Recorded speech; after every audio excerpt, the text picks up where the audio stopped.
Hey guys, it's Fate and welcome back to a brand new Helldivers 2 video. Today we have the official announcement and the return of the Killzone Legendary Warbond, and it's finally releasing on December 18.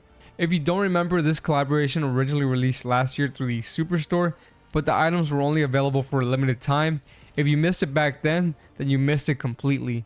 Now Arrowhead is bringing it back in the form of a Legendary Warbond, and honestly, this is how the collab should have been released from the start.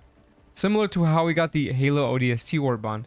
Having these skins locked behind the Superstore was extremely controversial at the time, but as a Warbond, it feels much better for players long term. Since this Warbond drops on December 18, I'm going to go over my opinions on the armor, weapons, and stratagems today. I already own all these items and I want to help newer players who didn't get the chance to pick this up last year. Starting with the STA-55 Assault Rifle, this is a light armor penetrating weapon with a very large magazine size, but don't let that light armor pen fool you. Because of its high rate of fire and sustained damage, this weapon is actually good to great against medium armored enemies when you consistently hit weak spots. It absolutely shreds smaller enemies and feels very reliable in longer engagements. Next up is the STA-11 SMG. This weapon also has light armor penetration, but its extremely fast rate of fire allows it to melt medium armored enemies much faster than you'd expect. It also excels at close range combat and crowd control, especially against light and medium foes, as long as you manage your ammo properly, of course. Lastly, we have the Plas 39 Accelerator Rifle. This is a sniper rifle with medium armor penetration and explosive capability. This is easily one of the strongest weapons in the Warbond overall in terms of long range. It's best used at longer ranges, like I said, because of the slower rate of fire. Means you'll get outgunned by automatons or rushing bugs if you try to use it up close. Moving on to the armor sets. For light armor, we have the AC2 Obedient set, and for the medium armor, we have the AC1 Dutiful set. Both sets come with the acclimated armor passive, which grants 50% resistance to fire, gas, acid, and electrical damage.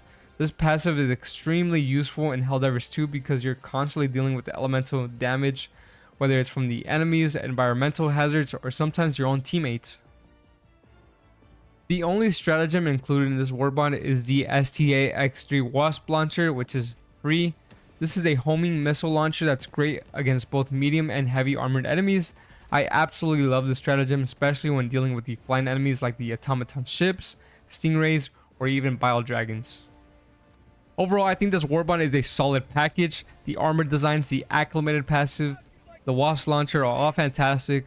The weapons perform better than many people give them credit for, especially because of their fire rates, but I still think they could be even stronger. I really wish the weapons could be customized with different scopes or grips. I also think the assault rifle would have benefited from having medium armor penetration. Not every weapon needs it, but it would help it compete with the other popular assault rifles like the Coyote. I mean, come on Arrowhead, we need more viable assault rifles. Now, another exciting topic I want to talk about has to do with some of the recent Helldivers 2 leaks surrounding the next potential faction, the Bastion tank, and an upcoming automaton boss. If you've been on X recently and checked out Ironside's posts, it's starting to look like the cyborgs from Helldivers 1 may be making a return. I won't be showing any images or leaked screenshots here because Sony has already started taking action against some creators, and I don't want to risk sharing anything that could get this video taken down. That said, just based on what's being discussed, this is really interesting. I honestly thought a fourth faction was off the table, especially since Arrowhead still hasn't completely done rolling out the Illuminate. The fact that another faction could be already in the works is kind of crazy, but also really exciting.